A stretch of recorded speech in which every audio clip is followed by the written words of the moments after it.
কিভাবে যেকোনো prompt copy করবেন সেটা ভিডিও ডেসক্রিপশন বক্সে হোক বা কমেন্ট বক্সে হোক বা ভিডিওর মাঝখানে হোক কিভাবে কপি করতে হয়। অনেক সময় আমাদের অনেক লেখা কপি করতে হয়। নর্মালি মেসেঞ্জার হোয়াটসঅ্যাপে যদি কেউ কিছু পাঠালে সেটি কপি করা যায়, কিন্তু কারো বায়ুতে বা ছবিতে বা ভিডিও ডেসক্রিপশন বক্সে, কমেন্ট বক্সে, ফেসবুকে যে লেখাগুলো আছে সেগুলো হচ্ছে কপি করা যায় না, সিস্টেম থাকে না। সেগুলো কিভাবে কপি করবেন? এছাড়া ডাক্তারে যে ওষুধের স্লিপটা দিয়ে থাকে, যে প্রেসক্রিপশনটা দিয়ে থাকে, সে লেখাগুলো আমরা অনেকেই বুঝি না। কিভাবে সে লেখাগুলোকে কপি করে সহজ ইংলিশ করে ট্রান্সলেট করে বাংলাতে দেখতে পারবেন।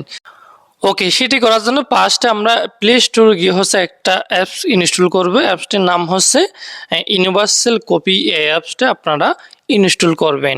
এরপর অ্যাপসটি ওপেন করবেন, এরপরে এখানে এরোতে ক্লিক করবেন, দেন এখান থেকে অ্যাক্সেসিবিলিটি আসবে। তারপর এখান থেকে অ্যাক্সেসিবিলিটি থেকে আপনারা ইউনিভার্সাল কপি যে অপশনটা আছে দেখতে পারবেন, এখানে নিচে থাকবে।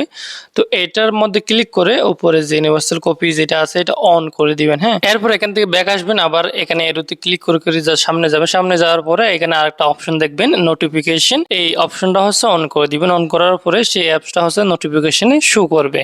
এরপর এখান থেকে ব্যাক আসার পরে আপনি যে লেখাটা কপি করতেছেন, যেখান থেকে কপি করতেছেন সেখানে যাবেন। সেখানে যাওয়ার পরে সো এখান থেকে আমার একটা ভিডিও থেকে প্রম্পট কপি করবো, আমি কমেন্ট বক্সে দিয়ে দিছিলাম। তো সেটা কপি করার জন্য এখান থেকে হচ্ছে উপরে নোটিফিকেশন বারটা নিচের দিকে নামাতে হবে। নামার পরে ইউনিভার্সাল কপি এখানের মধ্যে ক্লিক করে সেই ইউনিভার্সাল কপি অপশনটার মধ্যে ক্লিক করলে তারপরে এরকম ইন্টারফেস শো করবে। এরপর লেখাটি সিলেক্ট করে তারপর হচ্ছে এভাবে যতটুকু আমরা হচ্ছে নেব, যতটুকু সিলেক্ট করে এভাবে সিলেক্ট করে নেব। এরপর কপি অপশনে ক্লিক করলে হচ্ছে সেই লেখাটি কপি হয়ে যাবে। এভাবে আপনারা যেখান থেকে কপি করতেছেন সেখানে কপি করতে পারবেন। যেখানে আপনার ফোনে লেখা আছে সব লেখা কপি করতে পারবেন। তো এখানে আরেকটা বিষয় হচ্ছে আপনাদেরকে বলছিলাম স্লিপ থেকে বা ছবি থেকে কিভাবে লেখা কপি করতে হয়, সেটা আমরা এই অ্যাপসটা দিয়ে করতে পারবো না, সেটা আমরা অন্য ওয়েতে করব। সেটার জন্য আমাদের কোনো অ্যাপস ইনস্টল করতে হবে না, সেই অ্যাপসগুলো ডিফল্টভাবে থাকে।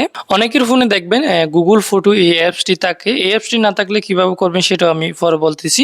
তো এই অ্যাপসটি থাকলে সেই অ্যাপসটি ওপেন করবেন। ওপেন করার পরে যে লেখাটা কপি করবেন সে লেখাটা হচ্ছে এখান থেকে ওপেন করবেন। এরপরে লেন্স নামে একটা অপশন আছে, এখানে ক্লিক করবেন।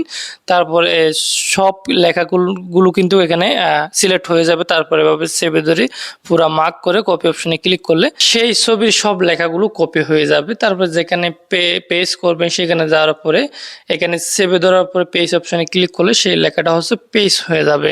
যদি আপনাদের এই গুগল ফটো অ্যাপসটি না থাকলে কি করবেন, গুগল অ্যাপসটি ওপেন করবেন। এরপরে ক্যামেরা আইকনে ক্লিক করে আপনি যে লেখা থেকে মানে যে ছবি থেকে লেখা কপি করবেন সেই ছবিটা সিলেক্ট করে সেম ভাবে এখান থেকেও কপি করতে পারবেন। যদি কারো হাতের লেখা বা ডক্টরের লেখা হয়ে থাকলে সেটা সেম ভাবে লেন্স অপশনে ক্লিক করে সব লেখাগুলো হচ্ছে সিলেক্ট করবেন। সিলেক্ট করলে সে লেখাটি সহজ ইংলিশ দেখতে পারবেন। যদি এখান থেকে না বুঝেন সব লেখাগুলো কপি করবেন সিলেক্ট করে। কপি করার পরে ট্রান্সলেট এই অ্যাপসটি ওপেন করবেন। যদি না থাকলে ডাউনলোড করবেন প্লে স্টোর থেকে। তারপর সে লেখাটি হচ্ছে এখানে পেস্ট করে দিবেন। পেস্ট করার পরে নিচে বাংলা সিলেক্ট করে দিবেন। এরপরে সব কিছু আপনারা ডিটেইলসে এখানে দেখতে পারবেন।